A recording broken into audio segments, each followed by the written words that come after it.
उन लोगों का विलाप और मृत बालक का उनके मुंह से गुणानुवाद सुनकर मुझे भी रोना आ रहा था।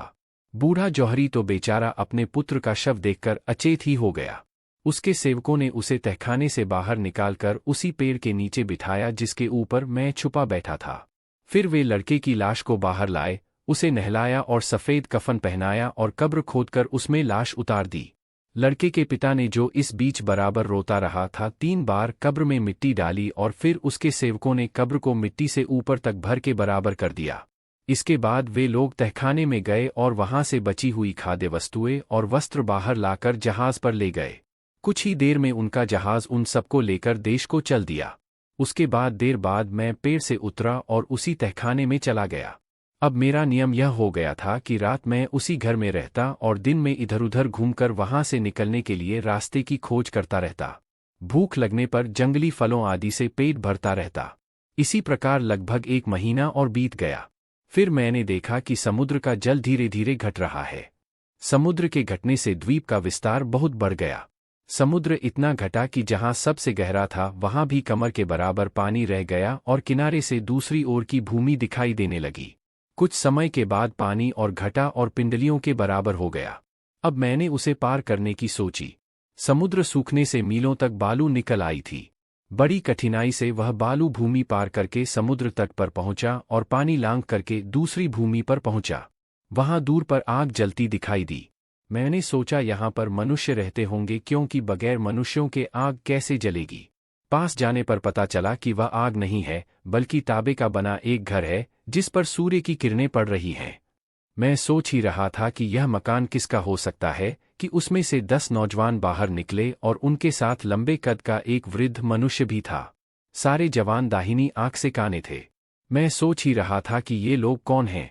इतने में उन्होंने स्वयं ही आकर मुझसे नम्रतापूर्वक पूछा कि आप कौन हैं और कहाँ से आए हैं। मैंने कहा कि मेरी कहानी बड़ी विचित्र और बड़ी लंबी है। यदि आप धैर्यपूर्वक सुन सकें तो मैं सुनाऊं। वे सब सुनने को बैठ गए और मैंने अपना वृत्तांत आद्योपांत सुना दिया। उन्हें यह सुनकर बड़ा आश्चर्य हुआ। फिर वे लोग मुझे उस मकान के अंदर ले गए। उस मकान में कई बड़ी बड़ी दालानें और 12 दरिया पार करके फिर एक बड़ा सा नीला घर दिखाई दिया। उसके चारों ओर 10 कमरे नीले रंग के बने हुए थे, जिनमें एक एक मनुष्य आराम से रह सकता था। कमरों के घेरे के बीच में एक दालान था जो उससे कुछ ऊंचा था। वृद्ध मनुष्य दालान में जा बैठा और चारों ओर के कमरों में 10 जवान कालीनों पर बैठ गए। एक जवान ने मुझसे कहा, हे मित्र, तुम भी घर के बीच में बिछे हुए कालीन पर बैठ जाओ, लेकिन हम कुछ भी करें उसका कारण न पूछना, न यह पूछना कि तुम लोग दाहिनी आंख से काने क्यों हो। कुछ देर में वह बूढ़ा उठा और 10 काने जवानों के लिए खाना लाया। उसने हर एक को खाने में से उसका भाग दिया और एक भाग मुझे भी दिया, जिसे मैंने खा लिया। भोजनोपरांत वृद्ध पुरुष ने हम लोगों को एक एक प्याला सुगंधित मदिरा का दिया। फिर उन लोगों ने मेरे वृत्तांत को, जो उन्हें अद्भुत और रोचक लगा था, दोबारा सुना।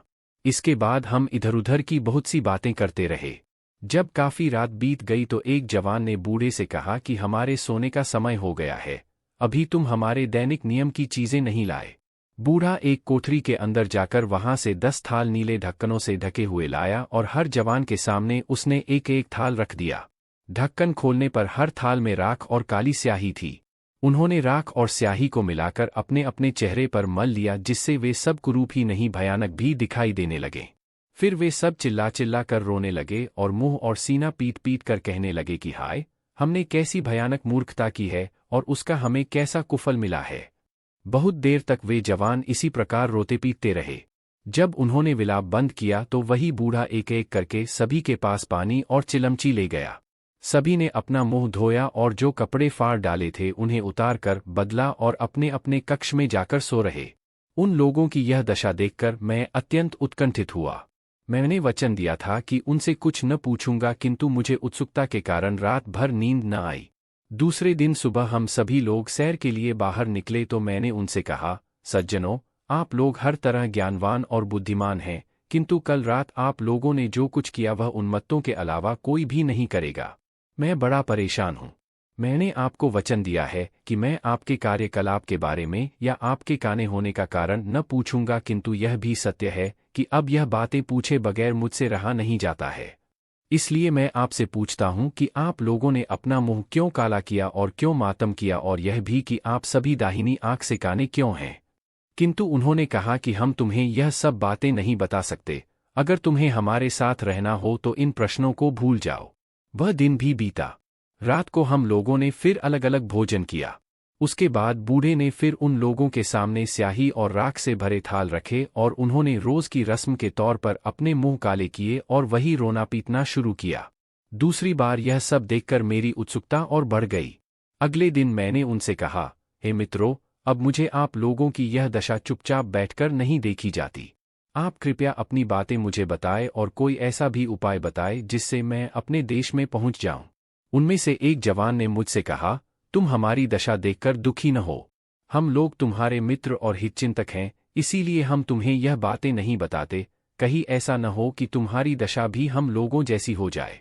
वैसे तुम बहुत जोर देते हो तो हम बता भी सकते हैं, किंतु उसका फल अच्छा नहीं होगा। मैंने कहा, मैं यह सब जानना चाहता हूँ, फल चाहे जो कुछ हो।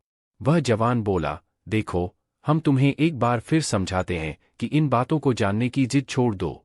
हमारा कहना मानो और इस बारे में कुछ न पूछो, वरना हमारी तरह तुम भी काने हो जाओगे। मैंने कहा, इस बात के फलस्वरूप मुझे जो भी दुख पहुँचे मैं उसे सहने के लिए तैयार हूँ।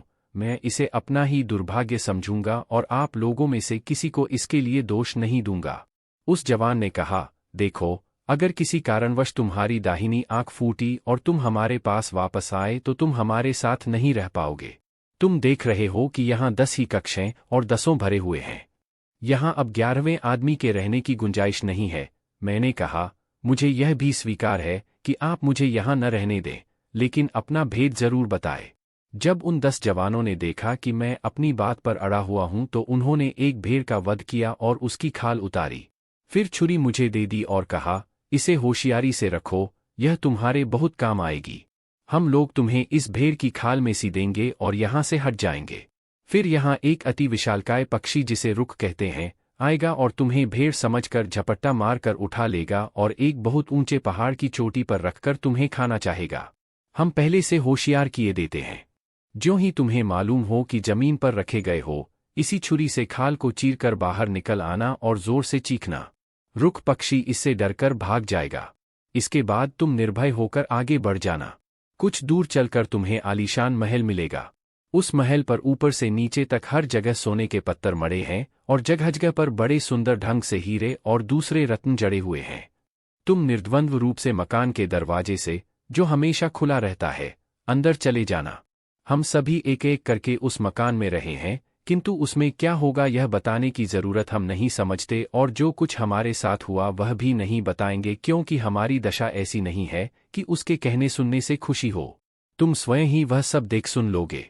यह जरूर कहते हैं कि हमारी तरह तुम भी दाहिनी आंख से काने हो जाओगे।